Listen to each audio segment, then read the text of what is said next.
Bonsoir Louisa. Bonsoir Virginie. On ouvre ce journal avec la commémoration des attentats du 7 janvier 2015 et notamment la création d'un outil pédagogique par Charlie Hebdo qui permet au corps enseignant d'aborder les sujets, les enjeux de la démocratie avec les élèves. 10 ans après les attentats contre le journal satirique Charlie Hebdo, suivi de l'attaque de policiers et de civils dans l'hypercachère situé porte de Vincennes, c'est l'heure des commémorations.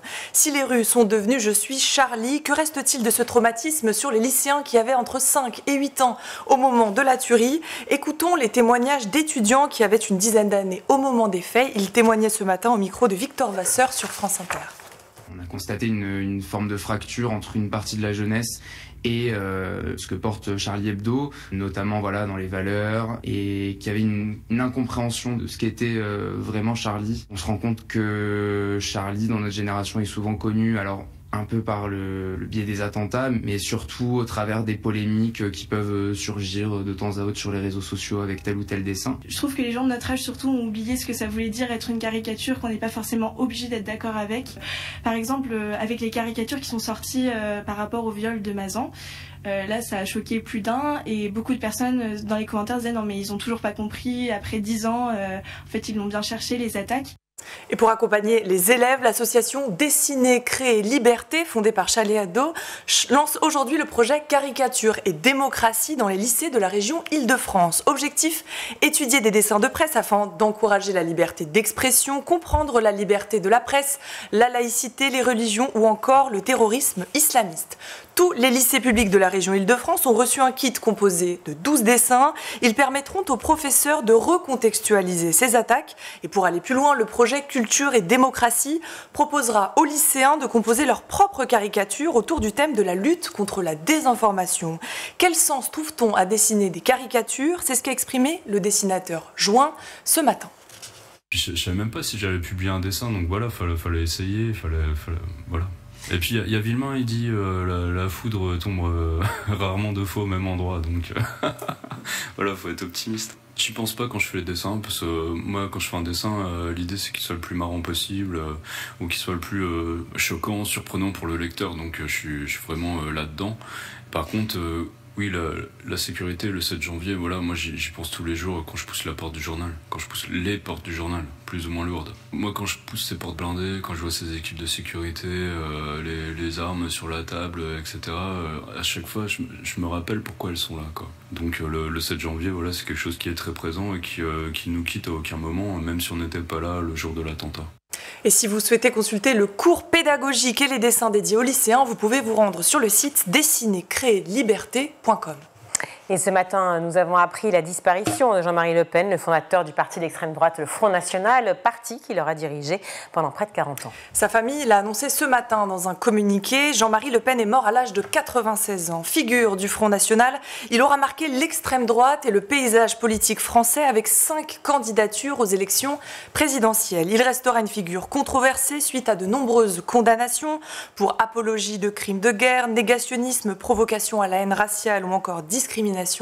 Et il laisse derrière lui sa fille, Marine Le Pen, élue présidente du parti depuis 2011. Parti qui a changé de nom quand même, qui s'appelle Rassemblement National. On poursuit ce journal avec les incertitudes liées à l'école et notamment le choc des savoirs jugé par Najat Vallaud-Belkacem comme un poids lourd qui doit être porté par les ministres qui se succèdent. Hier, c'était le jour de la rentrée des classes et son lot d'interrogations qui va avec. Et notamment la question du choc des savoirs lancé par Gabriel Attal ou encore des groupes de besoins. Hier, Najat Vallaud-Belkacem, ancienne ministre de l'Éducation nationale, de l'enseignement supérieur et de la recherche, avait un avis bien tranché sur la question du choc des savoirs. Alors était-ce une mesure nécessaire? Voici ce qu'elle répondait.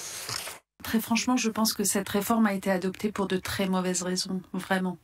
Parce qu'il s'agissait de la façon la plus rapide et efficace possible de se faire un nom pour celui qui l'a porté à ce moment-là. Gabriel Attal en l'occurrence. Gabriel Attal sans aucune concertation avec les enseignants, avec les personnels de l'éducation, avec une vision de ce que doit être l'éducation aujourd'hui qui est complètement à côté de la plaque. Parce que le sujet, au fond, ce dont on a besoin, c'est pas de toujours plus de compétition. Et ce choc des savoirs jugé déstabilisant pour les élèves et les enseignants ne permettrait pas une rentrée sereine. Quant aux groupes de besoins, quel impact ont-ils sur les élèves?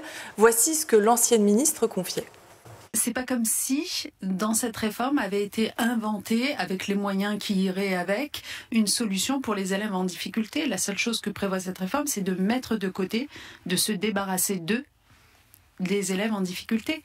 Et ça vaut pour les groupes de niveau, comme pour cette histoire du brevet qui devient un passage obligé pour pouvoir passer au lycée. Personne ne se pose la question de, mais du coup, alors les élèves qui n'ont pas le brevet, qu'est-ce qu'ils deviennent en fait? Qu'est-ce qu'ils deviennent? Propos confirmés par Sophie Vénétité, professeure de SES, également secrétaire générale du SNES FSU, qui parlait d'une réforme dangereuse pour la démocratie. On l'écoute. Au-delà de la question éducative, d'un point de vue démocratique, c'est très grave quand même, d'un point de vue social, de se dire qu'on a une école qui, comme ça, va aggraver le tri et la sélection des élèves, d'autant plus que ça ne répond pas aux enjeux premiers, ça ne répond pas non plus à ce qu'on demande pour mieux faire réussir nos élèves, parce que bien évidemment qu'au quotidien on voit que nos élèves sont en difficulté, mais c'est pas comme ça qu'on va pouvoir les élever et les faire grandir. Et je note que personne, ni Gabriel Attal, ni Anne Genetet, ni Amélie Oudéa-Castéra, je vais pas faire la liste parce qu'elle est longue, mais personne n'a par exemple évoqué la question de la diminution des effectifs dans les classes. Et si la nouvelle ministre de l'Éducation, Elisabeth Borne, dit se battre pour éviter les 4000 suppressions de postes, d'autres décisions vont être annoncées, comme la réforme du concours enseignant ou encore les cours d'éducation à la vie sexuelle et affective. La réforme des concours enseignants qui sera l'objet justement du débat dans quelques minutes sur cette émission. À ce propos, on se rend désormais à Saint-Étienne où l'association Move Enfants a lancé une campagne de prévention et demande une éducation sexuelle pour tous les Stéphanois. Et si cette campagne de sensibilisation est lancée dans toute la France, elle débute à Saint-Étienne.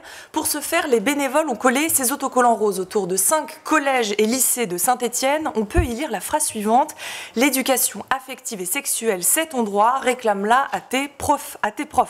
Pour Arnaud Gallet, le cofondateur de Move Enfants, cette sensibilisation est primordiale.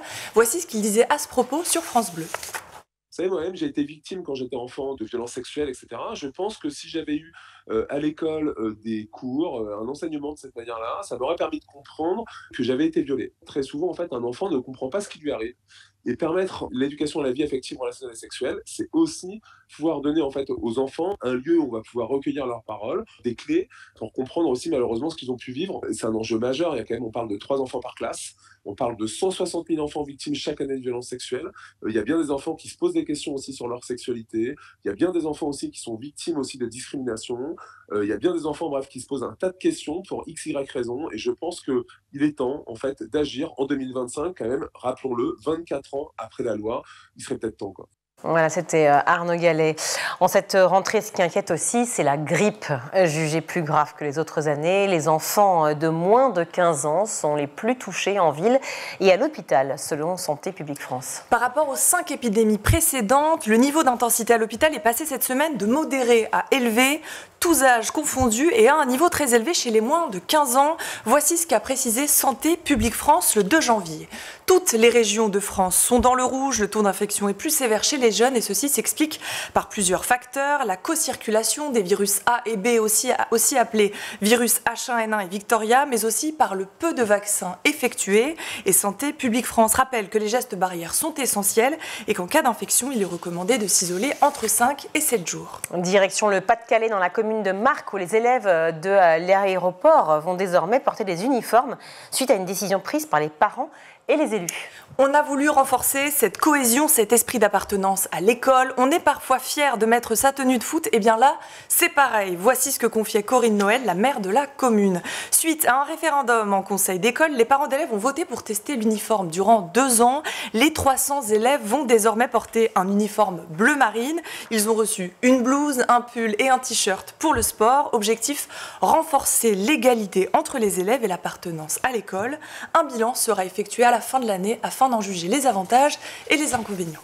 Et on termine ce journal avec une bonne nouvelle puisque les élèves de la commune de Castelnaudary et dans l'Aude ont pu profiter hier de l'ouverture du nouveau restaurant scolaire.